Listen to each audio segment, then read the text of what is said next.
Percaya diri adalah percaya atau yakin kepada kemampuan dirinya sendiri.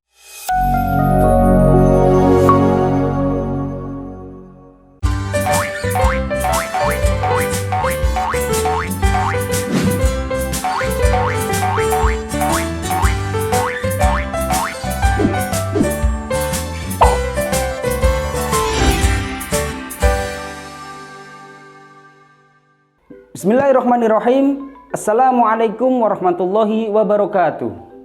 Anak-anakku yang soleh dan solehah, kembali lagi kita akan belajar materi pendidikan agama Islam dan budi pekerti. Anak-anakku yang soleh dan solehah, pada pertemuan yang lalu kita belajar tentang sikap mandiri Nabi Muhammad SAW. Nah, untuk pertemuan kali ini kita akan belajar tentang sifat mandiri Nabi Muhammad SAW. Oke anak-anakku soleh dan solehah, sebelum kita mulai pelajaran kita, marilah kita berdoa terlebih dahulu agar apa yang kita pelajari nanti bermanfaat dan kita semua bisa mengamalkannya. Yuk kita berdoa bersama-sama. Angkat kedua tangannya. A'udzubillahi minasyaitonirrajim. Bismillahirrahmanirrahim. Rabbi zidni ilma warzuqni fahma waj'alni minas solihin. Amin ya rabbal alamin. Anak-anakku yang soleh dan solehah, Nabi Muhammad SAW sejak kecil hingga dewasa mempunyai sifat mandiri. Nabi Muhammad SAW dalam melakukan sesuatu, mengerjakan apapun itu, selalu mengerjakan dengan dirinya sendiri, selalu percaya diri. Nabi Muhammad SAW tidak pernah menggantungkan pekerjaannya kepada orang lain, kepada teman-temannya. Anak-anakku yang soleh dan solehah, apa sih sifat mandiri itu? Ada yang tahu enggak? Sikap mandiri adalah sikap yang ketika dia mendapatkan pekerjaan, dia lakukan dengan dirinya sendiri, tanpa menggantungkan kepada orang lain. Satu contoh ya, ketika anak-anak mau pakai baju, hendak ke masjid, hendak ke musola, atau hendak pergi ke sekolah. Anak-anak kalau pakai baju dipakein orang tuanya atau pakai sendiri. Ayo ngaku, nggak boleh malu-malu. Nah, berarti kalau anak-anak masih dipakein sama orang tuanya, masih dipakein sama kakaknya, maka anak-anak belum termasuk anak yang mandiri. Berarti anak-anak belum bisa mencontoh Nabi Muhammad SAW. Ingat ya anak-anak, Nabi Muhammad SAW adalah uswatun hasanah, contoh yang baik bagi umat muslim atau orang Islam. Maka dari itu anak-anak, kita harus mencontoh perilaku Nabi Muhammad SAW. Nabi Muhammad SAW semasa kecil, beliau ikut pamannya berdagang, beliau mengembala kambing, beliau selalu jujur dalam berkata, beliau selalu ikhlas dalam beramal, dan masih banyak lagi sifat terpuji Nabi Muhammad SAW yang harus kita contoh dan harus kita terapkan pada diri kita semua. Anak-anakku yang soleh dan solihah, ada satu kisah Bapak mau cerita nih ya. Kisah cangkir seorang peminta-minta.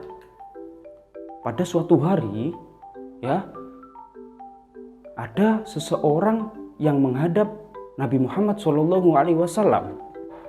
Kemudian dia meminta makan untuk dirinya sendiri dan untuk dimakan oleh keluarganya. Kemudian Nabi Muhammad SAW bertanya kepada orang tersebut, apakah engkau tidak memiliki sesuatu sama sekali? Orang tersebut lalu menjawab, saya hanya memiliki pakaian yang saya pakai ini dan satu cangkir di rumah. Kemudian Nabi Muhammad SAW menyuruhnya untuk mengambil cangkir tersebut.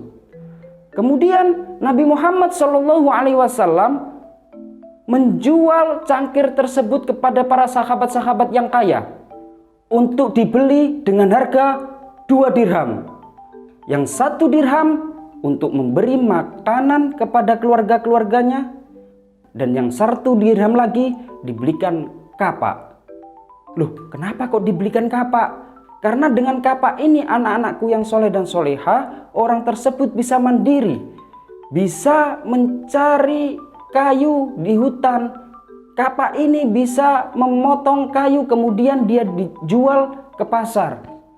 Maka dari itu anak-anakku yang soleh dan solehah, ketika orang tersebut sudah mempunyai kapak dan dia mandiri, kekeh untuk bekerja keras, maka dia berhasil. Dia setiap harinya mempunyai uang untuk dimakan dia sendiri dan keluarga-keluarganya. Anak-anakku yang soleh dan solehah, kisah tersebut memberikan pelajaran bagi kita semua bahwa kita dilarang meminta-minta, kita dilarang menggantungkan sesuatu kepada orang lain. Kita harus hidup mandiri, kita harus berusaha menjadi anak yang mandiri. Anak-anakku yang soleh dan solehah, sebagai orang muslim, sebagai anak muslim yang mempunyai sikap terpuji, maka kita harus belajar memiliki sikap mandiri. Contoh, berpakaian sendiri, mandi sendiri, mencuci baju sendiri, menyiapkan buku sendiri untuk pelajaran besok pagi. Nah, pekerjaan yang baik adalah pekerjaan yang dilakukan dengan tangannya sendiri. Anak-anakku yang soleh dan solehah, adapun ciri-ciri orang yang mandiri, yaitu yang pertama, berusaha memenuhi kebutuhan sendiri. Yang kedua, berpendirian teguh, mudah menentukan sikap. Yang ketiga, berusaha dengan gigih. Yang keempat, mampu mengurus dirinya sendiri dan tidak manja. Anak-anakku yang soleh dan solihah, Bapak punya video nih tentang anak yang mandiri dan anak yang manja. Ya, berikut video yang akan Bapak tampilkan. Yuk simak baik-baik. Cekidot.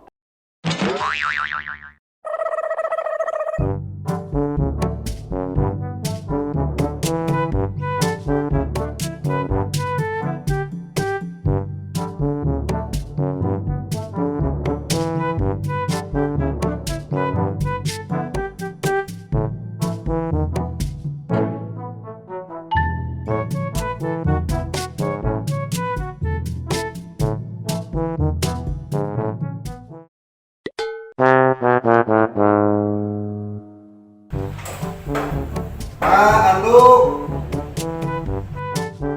Mak, makan.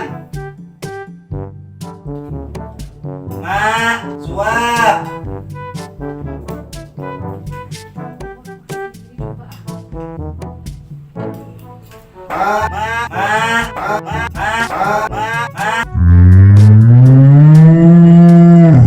Itulah tadi anak-anakku yang soleh dan solehah, ada video yang mandiri. Bapak ulangi lagi, mandiri adalah mereka yang tidak menggantungkan kepada orang lain, tapi melakukannya dengan dirinya sendiri. Tetapi kebalikannya sifat mandiri adalah sifat yang manja.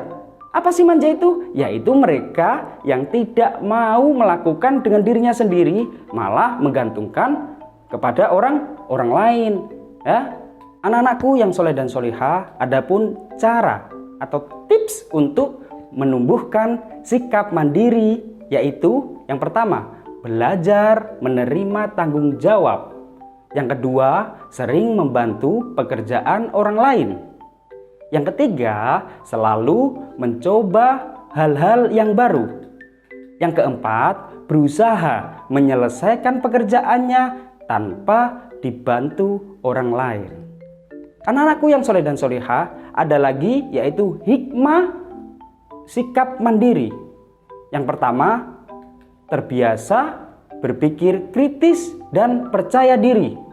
Yang kedua, tangguh menghadapi kehidupan, tuntas dalam bertugas. Anak-anakku yang soleh dan solehah, itulah tadi pelajaran kita pada materi kali ini, yaitu tentang sifat mandiri. Mudah-mudahan kita semua dirahmati oleh Allah Subhanahu wa Ta'ala. Anak-anak tetap belajar di rumah dengan semangat dan pantang menyerah, dan tentunya dengan mandiri. Mudah-mudahan apa yang telah kita pelajari hari ini bermanfaat dan diberkahi oleh Allah Subhanahu wa Ta'ala. Amin ya robbal alamin. Anak-anakku yang soleh dan solehah, cukup materi pada kali ini. Yuk kita tutup dengan membaca hamdalah bersama-sama. Alhamdulillah. Sekian dari saya. Apabila ada salah kata dan lain sebagainya, saya mohon maaf yang sebesar-besarnya. Assalamualaikum warahmatullahi wabarakatuh.